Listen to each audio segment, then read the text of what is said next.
네, 안녕하세요. 재테크나 부동산, 난 이미 너무 늦었어 라고 생각하는 분들 계실 거예요. 저도, 얼마 전까지, 그리고 사실은 지금까지도 저도 늦었다 라고 생각을 하고 있어요. 왜냐면은, 저는 물론 월세를 받고 있긴 하지만 이건 아파트가 아니에요. 저는 마포에 있는 다가구를 가지고 있는데 지금 가격이 많이 오른 건 아파트지 빌라나 다세대 다가구는 가격이 별로 오른 게 아니거든요. 아파트에 비하면. 물론 제가 욕심쟁이일 수 있어요. 하지만 뭐 요즘 네이버 검색하거나 네이버 뉴스에서 나오는 정말 뭐 말도 안 되게 오른 가격 뭐 이런 것들은 거의 다 아파트 얘기라고 보시면 될 것 같아요. 그러다 보니까 당시에 아파트를 살 수 있던 돈이었는데 그걸로 다가구를 샀던 저는 되게 후회를 하는 거죠. 실제로 제가 그때 그 도곡동에 전세를 살고 있었는데 그때 전세 살고 있던 아파트를 샀으면 그때 그 아파트가 7억 정도였는데요. 지금은 15억을 넘었더라고요. 그걸 샀으면은 내가 무려 한 7억, 8억 정도를 그냥 앉아서 벌 수 있었을 텐데, 그러지 못해서 뭐 후회한다. 네. 뭐 거짓말 하지 않을게요. 네, 솔직히 말해서 후회됩니다.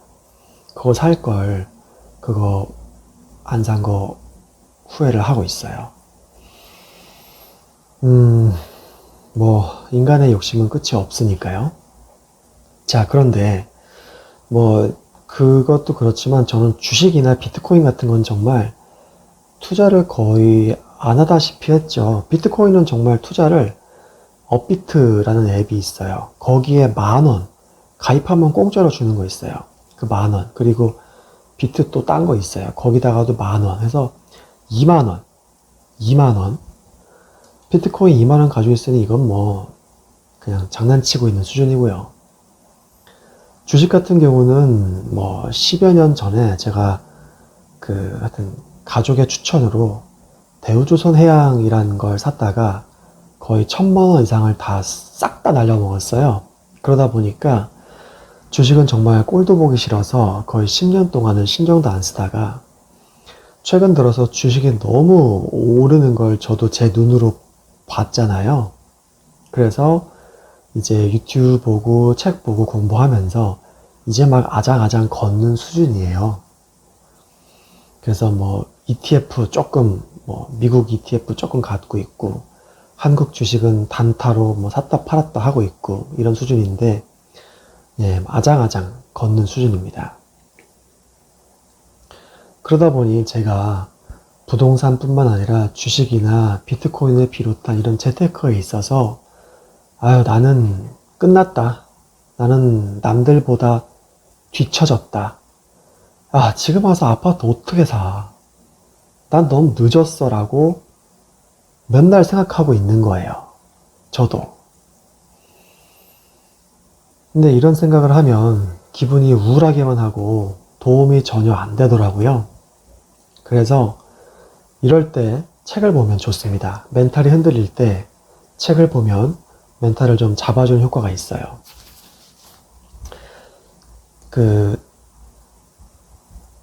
이제 어제 도서관 문 닫았으니까 서점 가가지고 책을 좀 뒤적이다가 좀 멘탈에 도움이 되는 좀 그런 몇 문장 또 읽고 왔는데 좋은 점은 이거죠. 평소에 제가 다 알고 있어요. 그렇잖아요. 우리가 사실 살면서 필요한 건 이미 거의 유치원이나 초등학교 때 다 배운 거예요. 근데 그거를 까먹고 있어서 지금 이렇게 멘탈이 힘든 거죠. 그걸 한번 기억해 내보자고요. 우리는 사실 스트레스 받고 걱정하고 염려하지만 그럴 필요가 사실 없는 게 많죠. 예를 들면 이런 거죠. 뭐 코로나가 안 끝난다라거나 뭐 집값이 떨어지지 않는다. 이런 것들도 이렇게 한번 생각해 볼까 해요. 내가 노력하면 결과가 바뀌는 것, 거기에만 제가 집중하면 되는 거예요. 내 노력 여부와 상관없이 결과가 바뀌지 않는 거에는 제가 노력과 시간을 투자할 필요가 사실 없는 거예요. 코로나가 빨리 끝나야 되는데 라고 스트레스 받는 거, 이게 제 노력 여하랑 상관이 있는 걸까요? 물론 나라에서 하지 말라는 거 하지 말고 밖에 나가서 술 계속 퍼마시면서 마스크 벗고 이러지 않고 이런 건 제가 해야 되는 일이죠. 근데 그런 거 말고 제 노력 여하에 따라서 결과가 달라지냐 안 달라지냐로 접근해 본다면, 아파트 값 떨어져라 라고 빌고 있는 거나 아니면은 코로나가 빨리 끝나야 될 텐데 라고 왜 안 끝나지 라고 스트레스 받는 거는 제가 노력하는 거랑은 사실 연관성이 많지 않아요. 그거 할 시간에 부동산 공부를 해야 돼요. 저는 그거 할 시간에 저는 주식 공부를 해야 돼요. 즉, 제가 너무 늦었다 라고 지금 고민하는 이 부분 있잖아요. 이미 늦은 거는, 그래요. 솔직히 저는 어떻게 생각하고 있냐면은, 이 자산은 사이클을 그리면서 이제 오르락 내리락 하죠. 그 어떤 자산도 계속 오르기만 하거나 계속 내리기만 하는 자산은 없어요. 그 자산에 내재 가치가 있다고 하는 한, 예를 들어 금값은 파동을 이렇게 치잖아요. 파동을. 계속 내려가거나 계속 올라가지는 않단 말이에요. 또 이런 자산의 특징은 뭐냐면은 파동을 치긴 치는데 장기적으로 봤을 땐 우상향을 해요. 우상향 이렇게 올라간단 말이에요. 그러니까 냉정하게 얘기해서 아파트 값은 이미 한번 올라갔기 때문에 파동 쳐서 살짝은 해도 옛날처럼 옛날 가격으로 다시 돌아가진 않을 거예요. 예. 삼성전자나 현대차가 10년 전 가격으로 돌아갈까요? 글쎄요. 전 주식은 잘 모르지만 이런 자산의 가격 법칙에 적용해서 간단히 생각해 본다면은 파동은 있겠지만 이게 10년 전으로 내려갈 일은 특별히 어떤 내재 가치에 문제가 있지 않는 한 그럴 일은 거의 드물어요. 그렇다면 우리가 이미 늦은 건 맞아요. 삼성전자 안 산 사람은 다시 10년 전 가격으로 삼성전자를 살 수는 없어요. 서울의 아파트를 안 산 사람은 다시 10년 전 가격으로 서울의 아파트를 살 수는 없어요. 그렇다면 서울의 아파트를 살 수 없고 삼성전자를 다시 싸게 살 수는 없으니까 이제 주저앉아서 울고만 있어야 되는 걸까요? 삶을 다 포기하고 여기서 극단적인 선택을 해야만 할까요, 우리가? 그건 말이 안 되죠. 내가 노력하면 바뀌는 거에 집중을 하자는 의미는 다시 10년 전 가격으로 살 수 있다라는 얘기가 아니고, 옛날 가격으로 어차피 돌아가지 않을 거를 여기서 울고불고 하고 있는 거는 아무 소용이 없는 거니까 그나마 내가 할 수 있는 일을 하자라는 거예요. 그리고 여기서 좀 좋게 생각하자면 이렇게 생각해 볼 수 있어요. 우리보다 진작에 자본주의를 받아들여서 자본주의가 우리보다 좀 더 그러니까 우리보다 자본주의를 빨리 받아들인 나라들이 있죠. 그런 나라들이 어떻게 되는지 한번 봐봐요. 런던, 홍콩, 미국. 아파트 가격이 정말 말도 못하게 비싸긴 하지만 그런 나라라고 해서 청년들이 다 말도 못하게 못 살고 그러진 않잖아요. 물론 힘들다는 건 저도 알아요. 그쪽 미국 청년들도 문제가 많고 재산을 모으고 결혼하고 하는데 문제가 많고, 유럽 젊은 사람들도 결혼도 안 하죠. 그래서 동거하죠. 이런 것들, 결혼 제도를 갖다 계속 해나가고 아이를 낳고 집을 사고 하는 거에 문제가 많다는 건 우리 모두 알고 있어요. 하지만 그렇다고 해서 거기 있는 사람들이 다 지금 죽어가고 있는 건 아니잖아요. 다 자살하는 건 아니잖아요. 거기도 나름대로 힘들지만 행복을 키워가고 돈을 저축하고 가족을 이루고 맛있는 거 먹으면서 잘 살잖아요. 우리나라는 국제적인 리포트를 좀 보면요. 뭐라고 하냐면은 선진국일수록 그 자산을 취득하기가 몹시 어렵다라는 얘기를 해요. 뭐냐면은 지금 우리나라 봐봐요. 6.25 끝난 다음에 독립해서 주권을 회복한 다음에 주권을 회복했단 말은 아니지. 예, 이거는 일제시대 끝난 다음에 주권을 회복한 거니까. 어쨌든 전쟁 다 끝난 다음에 이 영토에 대한 자유, 사고 팔고 이런 게 이제 자유로워졌을 때 그 이후로 지금까지 자산 가격이 계속 오르고 있죠.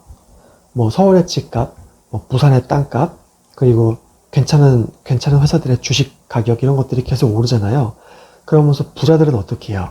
한 번 취득한 자산을 잘 내놓지 않아요. 왜냐하면 그 가격이 계속 오른다는 걸 알고 있거든요. 이런 게 지금 우리나라는 전쟁 끝난 지가 불과 몇십 년 지났죠. 그래서 자산 가격이 오르는 게 몇십 년 동안 이렇게 올라온 거예요. 그래도 이렇게 비싸다고 하는데 미국 같은 경우 봐봐요. 미국은 그렇게 자산이 올라온 지가 부자들이 자산을 갖다가 획득하고 다시 안 내놓은 지가 우리보다 훨씬 오래됐어요. 그럼 런던은 더 오래됐죠. 부자들이 그렇게 자본주의의 메커니즘을 이해하고 자산을 한번 획득하면 내놓지 않은 지가 우리보다 몇 배는 더 오래됐어요. 그래서 그런 나라들은 자산 가격이 무지하게 높죠. 그러니까 선진국일수록 그 젊은 층, 20, 30대들이 자산을 취득하기가 엄청 어려운 거예요. 맨하탄 아파트 가격 알죠? 휴잭맨이 사는 그런 아파트가 맨하탄 아파트인데 정말 할리우드 스타나 월스트리트 거물이 아니면 맨하탄의 아파트는 사지도 못한대요. 요번에 뭐 거래된 게 200억, 300억이라고 해요. 30평 아파트가. 홍콩도 아파트 가격 비싸기로 소문났죠. 뭐 성룡 이런 사람의 집을 얘기하는 게 아니에요. 홍콩에 있는 그냥 30평 아파트도 180억에서 250억이래요. 그냥 우리나라 아파트랑 똑같은 거예요. 런던도 그래요. 런던도 주위야 물론 싸지만 핵심 지역에 있는 아파트들은 중국 사람들이 최근에 많이 사가지고 이제 그만 사라고 한다고 하는데 중국 사람들이 사기 전에도 이미 가격이 뭐 100억은 훌쩍 넘었다고 해요. 200억, 300억까지 간다고 하죠. 거기 30평 아파트가. 그렇듯이 이런 선진국에서의 자산의 취득은 훨씬 어렵다. 그나마 우리나라가 쉬운 편에 속한다. 개발도상국으로 가면 갈수록 자산의 취득은 훨씬 쉬워집니다. 우리나라보다 라오스, 미얀마 이런 데서 핵심 중심지, 수도가 있고 뭐 대로가 있고 전 미얀마 잘 몰라요. 하지만 뭐 이런 일들이 베트남에서 똑같이 일어났다고 하죠. 베트남에도 똑같이 그 직주근접이라고 하죠. 좋은 직장이 있고 막 젊은 사람들이 좋아하는 거리가 있고 중산층이 살고 이런 동네가 있는데 그런 동네에 우리나라 건설사들이 아파트를 많이 지었다고 해요. 그런 아파트가 옛날엔 정말 싸서 사기 쉬웠다고 해요. 하지만 베트남이 이제 개발도상국의 위상을 이제 곧 벗어날 것처럼 이렇게 계속 GDP가 높아지고 수익이 많아지고 하면서 그런데 아파트가 점점 사기 힘든 가격이 됐다라고 해요. 그래서 우리나라도 물론 지금 충분히 자산의 가격이 올랐기 때문에 저를 비롯해서 20, 30대 분들, 뭐 50대 분들이라 하더라도 월급을 모아서 아파트를 사고 주식을 사고 하는 게 결코 쉽지 않아요. 하지만 이걸 우리가 공부해야 되는 이유는 그나마 우리나라 자산이 취득할 만한 가격대에 있는 자산이 아직 많아요. 그러니까 공부를 빨리 해서 아직 취득할 수 있는 범위에 있는 자산을 빨리 취득을 해야 돼요. 이미 미국이나 뭐 런던 이런 데 자산은 뭐 우리 손을 떠났어요. 살 수가 없어요. 그런 데는. 그렇기 때문에 정리를 좀 해보자면 저도 재테크 업계에서 제가 뒤처졌다고 생각하는 사람이고요. 주식, 비트코인, 부동산 다 그렇게 말하는 거예요. 그래서 저도 한동안 매너리즘과 좌절감에 빠져서 이미 늦었는데 해서 뭐해? 이렇게 화를 내고 짜증에 휩싸여 있었죠. 하지만 그런 태도는 전혀 도움이 되지 않아요. 냉정하게 생각해 보자면은 우리나라는 그래도 아직 자산을 취득할 수 있는 기회가 많이 남아있는 나라예요. 그럼 지금 우리가 할 수 있는 최선의 선택은 뭐냐면은 돈에 대한 공부를 하는 거예요. 부동산에 대한 공부를 해도 괜찮고 주식에 대한 공부를 해도 괜찮아요. 하지만 제가 보기엔 주식, 부동산, 비트코인을 아우르는 이 자본주의에 대한 공부는 반드시 먼저 해야 돼요. 자본주의, 부동산 공부 되게 어렵다고 생각하잖아요. 아니에요. 쉬워요.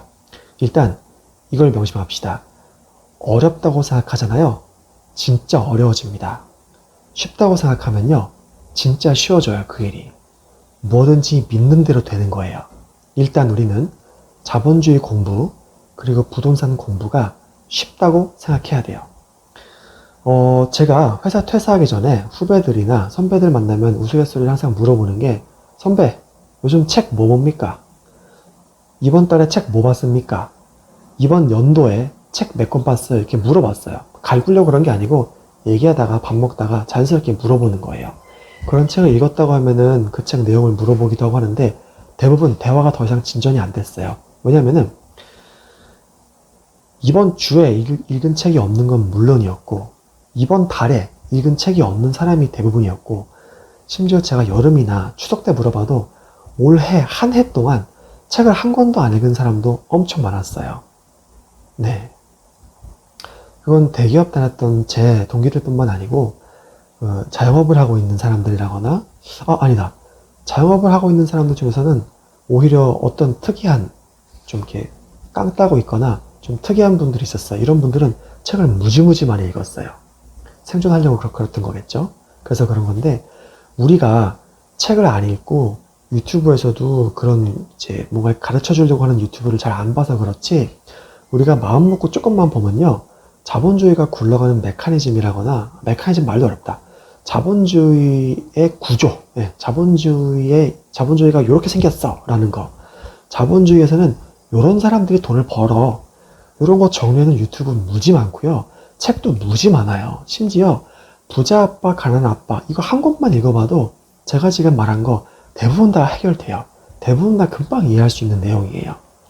부자 아빠, 가난한 아빠 이 한 권의 책 내용하고 다른 불의 추월 차선, 가장 빨리 부자가 되는 법 책 내용이 다 거의 다 똑같아요. 90% 똑같아요. 핵심 내용은 똑같은데 그거를 얘기하는 세부적인 사례 아니면 자기가 생각하는 가치관 그런 게 좀 다를 뿐이지 기본적으로 이 자본주의에 대해서 설명하는 내용은 똑같습니다. 네. 그렇기 때문에 우리가 돈에 대해서 공부하고 부동산이나 주식에 대해서 공부를 조금만 하면 일단 벌써 최소한 제가 다녔던 회사의 수많은 제가 다녔던 대기업의 수많은 직원보다는 그 책을 읽은 여러분이 훨씬 앞서 있게 되는 거예요. 저도 그렇고 너무 늦었다고 생각하지만 늦었다고 생각한 때가 제일 빠른 때고요. 지금 포기하지 않고 공부를 하면 됩니다. 여러분 지금 시작하고요. 지금 공부하면요.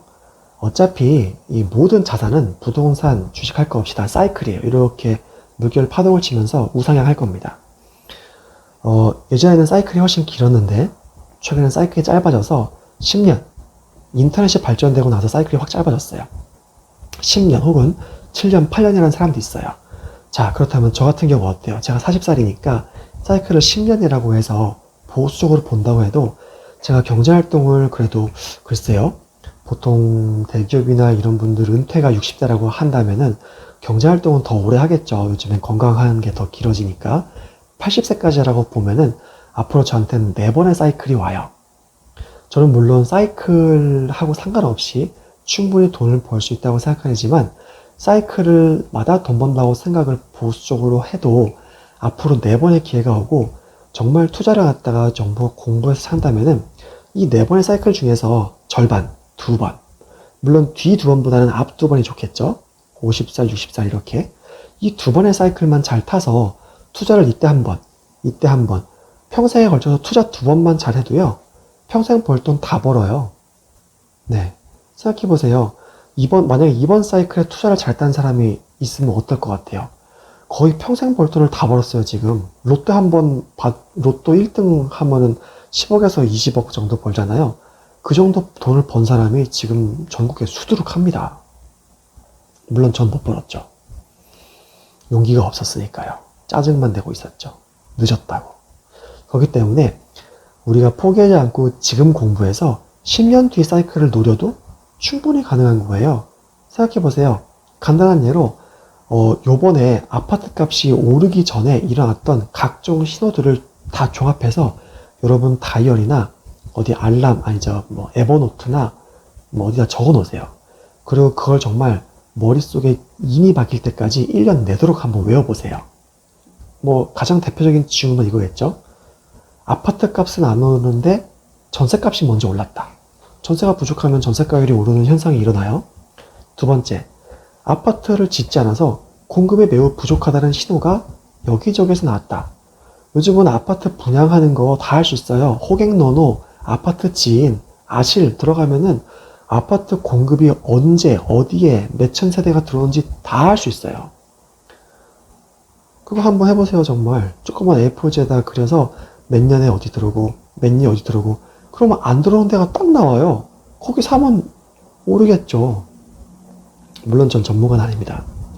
이런 식으로 2014년부터 15년까지 아파트를 그렇게 사람들이 사라고 해도 안 샀을 때랑 이제 아파트 가격이 오르기 시작했을 때 그런 신호를 개인적으로 한번 정리해 보세요.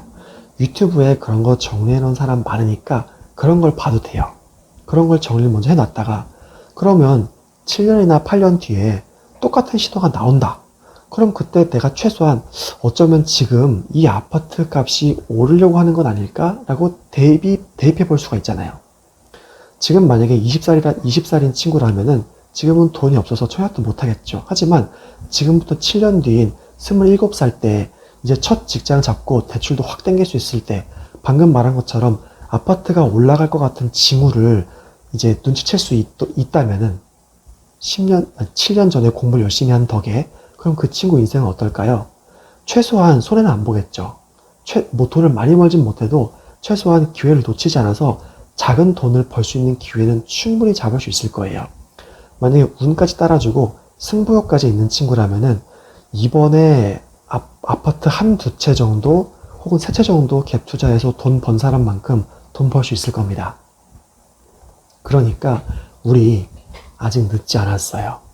지금이라도 포기하지 말고 징징대는 소리 하지 말고 뭐 우리 다 알잖아요. 정부 뭐 솔직히 말해서 전 정치 하나도 모르지만 이번 정부뿐만 아니라 옛날 정부는 뭐 집 사게 도와줬나요? 정부는 어차피 신경 안 써요. 정부도 보면 알겠지만 어떤 국회의원이든 어떤 당이든 간에 그냥 자기가 먹고 살 거 자기가 챙기는 거예요. 좀 냉정하지만 제가 보기엔 그래요. 약육강식이죠. 생각해보세요. 선사시대, 뭐 청동구이 시대, 뭐 구석기 시대부터 시작해서 언제 한 번이라도 전 인류가 평등하게 다 사이좋게 나눠 먹고 산 적이 있었나요? 없었어요. 인류의 역사는 경쟁과 약육강식의 역사 그 자체라고 생각해도 문제가 없을 정도예요. 선사시대 때부터 옆 부족 침략해서 빼앗아 왔어요. 그렇죠? 항상 위에 있는 사람이 있으면 밑에서 뺏기는 사람이 있을 수밖에 없는 거예요. 그러면 고려시대 어땠어요? 고려시대 때는 다 평등하게 잘 살았나요? 아니죠. 귀족 있었고 왕족 있었잖아요. 뭐 그 뒤에 조선시대 때는요. 똑같았잖아요. 밑에 뭐 사농공상 있었고 그 위에 뭐 육두품 맞나? 하여튼 이런 식으로도 귀족 있었고 우리나라만 그랬어요? 유럽 보세요. 스페인, 영국, 미국, 일본은요. 중국은요. 그렇기 때문에 그러니까 그런 게 나쁘다는 게 아니에요. 인정하고 들어가야 되는 부분은 인정하고 들어가야 된다는 얘기예요. 공산주의도 뭐 공산주의 대표 뭐 러시아였을 때 소비에트죠. 소련. 그리고 뭐 북한. 거기 평등하게 다 잘 삽니까? 뭐 저는 뭐 정치 잘 모르고 이런 거 잘 모르지만 그냥 제가 봐도 인간은 항상 남보다 낫길 바라고 동네에 예쁜 여자가 한 명밖에 없다. 그럼 남자들은 다 그 희귀성을 쫓아서 그 아가씨를 좋아하게 되고요. 마찬가지로 동네에 다 못생긴 남자인데 크리스 햄스워스 같은 토르 같은 남자가 한 명밖에 없다. 여자분들 다 그 남자 좋아하게 되고요. 외모뿐만 아니라 돈, 재물, 힘, 권력 다 인간은 남들보다 조금이라도 나았기 위해서 그런 걸 향해서 경쟁하는 그런 DNA를 가진 거라고 생각을 해요. 그렇기 때문에 계속 같은 말에 반복할 수 있겠지만 우리는 늦지 않았어요. 할 수 있는 거는 공부를 해서 계속 이 사이클이란 걸 사이클이 있다는 걸 알고 깨닫고 다음에 올 기회를 잡으면 돼요. 다음에 좀 더 자세히 말씀드리겠지만 우리 주위를 보세요. 지금 그러니까 어떤 당이 집권하느냐에 따라서 부자들이 돈을 못 벌고 돈을 벌고 그러지 않아요. 부자들은 물론 부자가 아니더라도 마찬가지예요. 저 같은 사람도 어떤 그러니까 정치에 상관없이 돈은 계속 벌 수 있는 거예요. 그리고 저는 이 사이클조차도 이 사이클마다 만약에 돈 벌 수 있고 없고가 나눠진다면 아까 말씀드렸잖아요. 10년마다 한 번씩 온다고. 그러면 10년 중에서 절반인 5년은 돈 벌고 5년은 못 버냐? 그러면 굶어 죽죠. 그러지 않아요. 이 부동산 경매만 봐도 호황기 때 돈 벌 수 있는 방법이 따로 있고요. 불황기 때 돈 벌 수 있는 방법이 따로 있어요. 호황기 때는 어떻게 되냐면 보통 대출을 틀어막고 각종 규제가 생기고 세금을 폭탄을 때려요. 그거는 그때에 맞춰서 처신하는 방법이 다 있어요. 이미 다 사람들은 경험을 통해 배웠고 여기에 대해서 똑똑한 사람들이 돈 주고 다 배워주기도 하고요. 똑똑한 사람들, 빠릿빠릿한 사람들은 본능적으로 다 그걸 꿰뚫고 있더라고요. 불황기 때는요. 다 풀어줘요. 생각해보세요. 14년, 13년 아무도 안 샀을 때 최경환 경제부총리가 뭐라고 했는지. 양도세 평생 면제였어. 평생 면제. 그때 미분양 난 거 사주면은 별별 세금 다 면제해주고 세금 다 면제해줍니다. 대출 막 해줍니다. 막 확 그런 권장하는 정책이 쏟아져요. 그때는 그때에 맞는 돈 버는 법이 따로 있어요. 그렇기 때문에 불황, 호황 상관할 거 없이 돈 버는 법이 있다는 걸 우리는 알아야 되고요. 돈 버는 법을 아는 사람들은 지금 이 순간에도 돈을 잘만 벌고 있어요. 불황 탓하지도 않고 호황 탓하지도 않아요. 이런 정치나 이런 거에 왔다 갔다 하지도 않아요. 그런 사람들은 어떤 당이 되든 민주당이 되면은 민주당이 했을 때 이런 정책을 피더라. 부동산 쪽에서는 주식 쪽에서는 경제적으로는 이렇게 정책을 펴더라. 거기에 맞춰서 돈 버는 법을 공부하고 거기에 맞춰서 벌면 돼요. 한나라당, 요즘 국민의당이죠. 국민의힘당이 집권했을 때는 이런 정책을 펴더라. 거기에 맞춰서 돈 버는 법을 또 다 알고 있어요, 사람들은. 그렇기 때문에 우리는 불평할 시간이 없습니다. 네, 짜증낼 시간이 없어요. 사실 짜증을 그렇게 많이 내는 제가 이런 얘기할 자격이 있나 싶을 정도인데, 사람은 우일신이라고 하죠. 매일매일 새롭게 마음을 가다듬고 앞으로 나아가는 것만이 유일하게 할 수 있는 거니까요. 저도 힘을 내서 또 공부를 하겠습니다. 요즘 부동산 공부 열심히 하는데 재미있습니다. 오랜만에 공부해서 그렇기도 하고 제가 헛똑똑이 그런 건 아니고 많이 알고 있다고 생각했지만 공부를 하면은 또 이런 게 있었구나 라고 알게 되면서 좀 더 돈 벌기 좋은 방법을 알게 되는 것 같아요. 늦었다고 생각하지 마시고 지금부터 공부하면 됩니다. 사이클은 또 올 것이고 심지어 사이클을 뛰어넘어서까지 돈 버는 사람이 지금도 많습니다. 네, 우리도 공부 한번 제대로 해서 돈 좀 벌어 봅시다. 그래서 착한 부자 돼서 사람 좀 돕고 하면 좋지 않겠습니까? 오늘은 여기까지 하겠습니다.